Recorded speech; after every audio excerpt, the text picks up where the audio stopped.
کیا آپ جانتے ہیں کہ جب مائیں بوڑھی ہو جاتی ہیں تو ان کے جوڑ کیوں درد کرتے ہیں؟ ایک تحقیق کے مطابق عورت جب حاملہ ہوتی ہے تو اللہ کے حکم سے بچے کی خوراک والی نالی ماں کی ناف سے جوڑ دی جاتی ہے۔ اگر کسی وجہ سے ماں متوازن غذا نہیں لے پاتی تو بچہ اپنی خوراک ماں کی ہڈیوں اور جوڑوں سے نمکیات کو اپنی غذا کے طور پر استعمال کرتا ہے، جس کی وجہ سے ہڈیاں اور جوڑ کمزور پڑنے لگتے ہیں، جو بڑھاپے میں شدید تکلیف کا باعث بنتے ہیں۔ ناظرین، افسوس کی بات تو یہ ہے کہ یہی بچہ بڑے ہو کر اسی ماں کو یا باپ کو کہتا ہے، آپ نے ہمارے لیے کیا ہی کیا ہے۔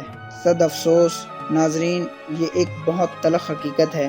اللہ رب العزت سورہ بنی اسرائیل میں ارشاد فرماتے ہیں، وَقَضَىٰ رَبُّكَ أَلَّا تَعْبُدُوا إِلَّا إِيَّاهُ وَبِالْوَالِدَيْنِ إِحْسَانًا، تمہارے رب کا قطعی فیصلہ ہے کہ تم صرف اس کی عبادت کرو اور والدین سے حسن سلوک کرو۔ ناظرین، اللہ کے حضور دعا ہے کہ اللہ مجھے اور آپ کو اپنے بزرگوں سے حسن سلوک کرنے کی توفیق عطا فرمائے۔